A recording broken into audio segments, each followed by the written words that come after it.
Hi everyone, welcome back to Time and Tell. This week in the channel, we have a Squale 1521-026-BLR for review. Now this is the blue dial version with the polished case. Squale also makes a version that has a blue dial, but it comes with a matte finish case. Now we're going to talk a little bit about the watch, go over the dimensions, the movement, but before I do that, I'm going to talk a little bit about the history of Squale for those that you are not familiar with it. And then I'm also going to break down my thoughts, pros and cons on the piece, and we'll go from there. So before we get to talk about the 1521 in greater detail, let's just talk a little bit about Squale, the company. Now for those of you who are not familiar, Squale was actually founded post-World War II. And their main bread and butter was case manufacturing. They designed and fabricated cases for companies such as Blancpain, as well as Tag Heuer. And from there, in the 1960s, Charles Van Buren, who was the owner of the company, transitioned into making quality timepieces with the Squale logo on it. Now, Squale isn't actually an Italian name. It means shark. But the movements inside are Swiss ETA movements. And we're going to go a little more detail about the movement when we get to the review of the watch, but I just wanted to show you guys that Squale has a name out there. Although some people have a negative connotation in the watch world, mainly the fact that Squale, there's claims that they make their watches in China. From what I understand, they're Swiss assembled, so there's no real way to prove or deny either theory, but I think they make a good product. I know a few people with Squale, including myself, who've not had any, quality issues, knock on wood. But, let's talk a little bit about their product offering. Now, today we're going to focus mainly on the 1521.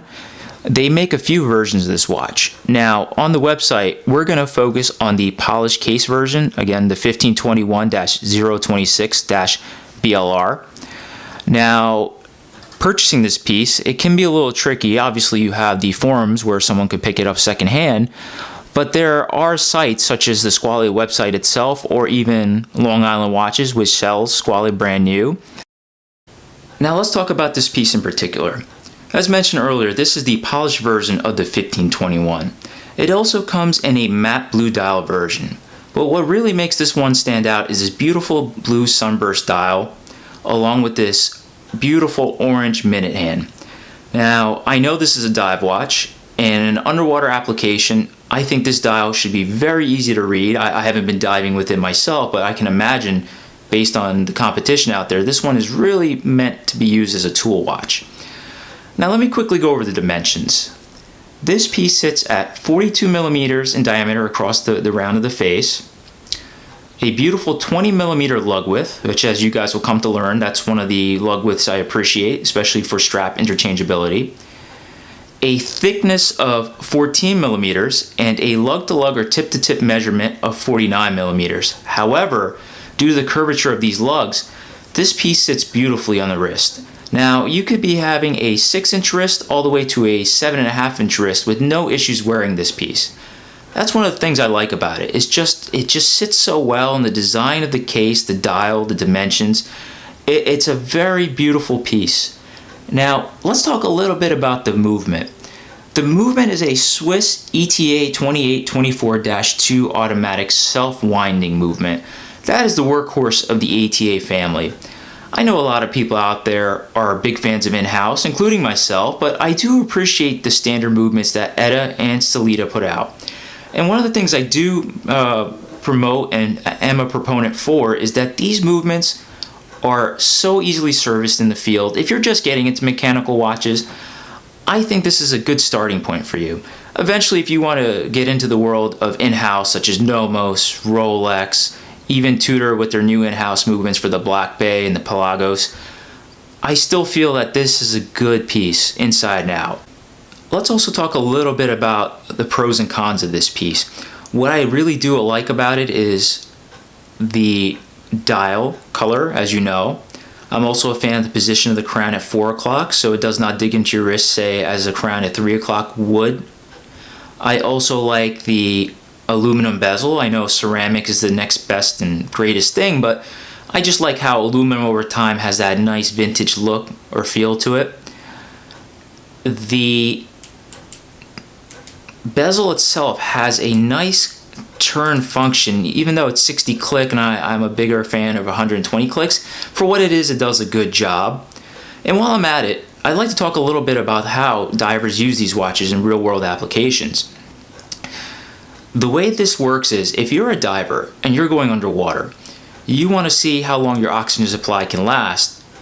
The way it works is, it's a unidirectional dial, meaning I can only turn it in this direction. If I were to go underwater currently, I would set the loom pip to my starting point, and as this orange hand moves, say I'm underwater for only 10 minutes, I would use this 10 based on the starting point to say that I'm underwater for 10 minutes. If I know my oxygen supply can only last 20 minutes, I know I have another 10 minutes of oxygen remaining.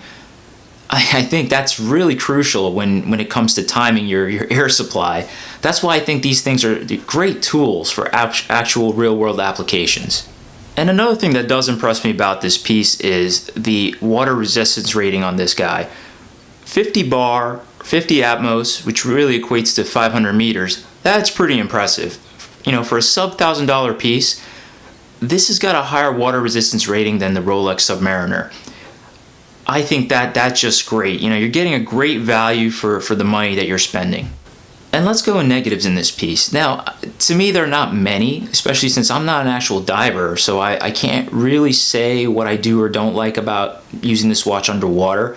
The one gripe I have, and those of us with larger hands, which is probably most of us, is utilizing the crown. Now, this is a self-winding automatic movement, meaning that I can pull this crown out to the 0 position and wind it. Just the positioning of the crown, as you can see with the lug, it makes it a little difficult to pull out, to wind, or to set time and date. The other two features I don't really appreciate on this watch, and they're minor, mind you, is the date window. Now, I know some of us are used to using the Cyclops, which magnifies it.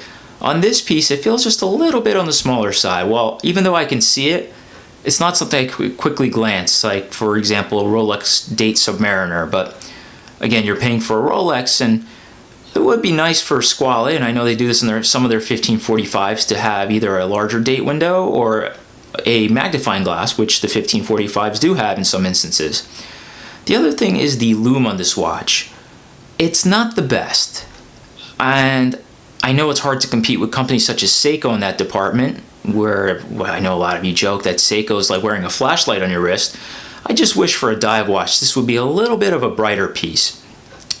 But for what it is, I think it's good. I'm not going to complain too much on it. These are just minor gripes. But I did want to share that there are some negatives to every piece along with the positives.